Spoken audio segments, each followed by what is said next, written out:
Люди всегда думали, как появилась Земля, каков был первый человек, первопредок этноса. Все народы имеют мифы о появлении Земли посреди первозданного океана. Это рассказы об утке или о гусе, лебеде, в общем, о водоплавающих птицах. Иногда они соревнуются в нырянии.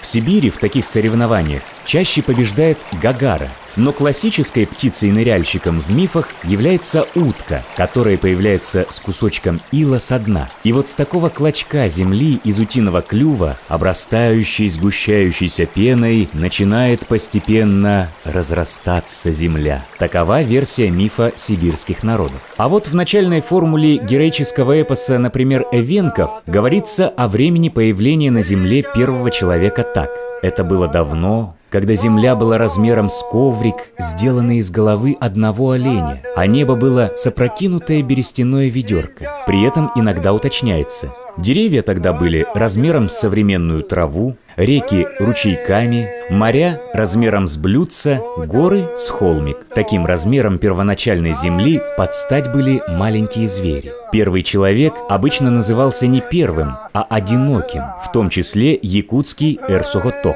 то есть одинокий мужчина. Этот первый человек на Земле представлялся не карликом, равным своими размерами обитателям Земли времен первотворения, а обычным человеком, который на маленькой Земле кажется и является великаном.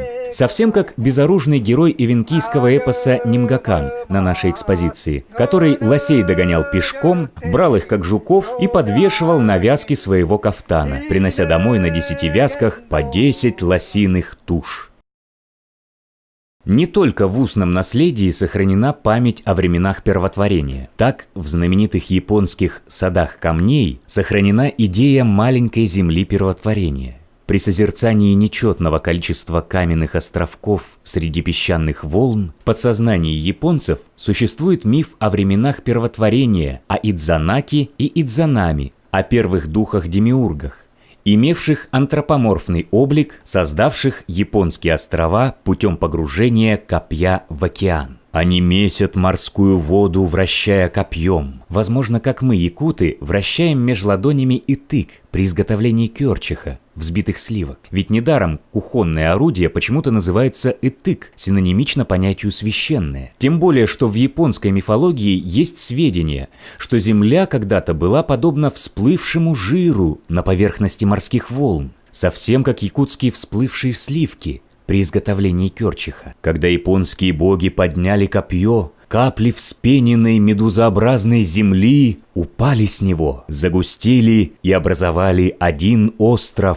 Оногоро, что значит «самозагустевший». Сойдя на него, создатели мира возвели на нем огромный гористый конус, чтобы на вершине его мог утвердиться небесный мост. То есть боги превращают первый остров в срединный остров-столб всей земли, и создали они 7 больших японских островов. Сначала роскошный остров Большой Ямато, затем Цукуши, Ихо и другие.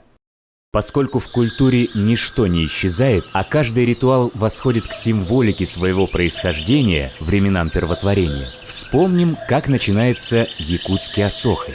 Во все дни Эсеха, главного календарного праздника якутов, Асохай звучит с полудня весь день и всю ночь до рассвета, до встречи солнца. В Сунтарском Улусе сохранилась традиция, по которой начинает Асохай обязательно один человек – запевала. Сначала сольно поющий таюк. Перед нами как бы первопредок, основатель Эсеха, призывающий к танцу своих потомков. Люди начинают присоединяться к нему, поначалу образуя небольшой круг. Под ногами ширящегося круга танцующих сначала маленькая земля первотворения постепенно расширяется до современных размеров.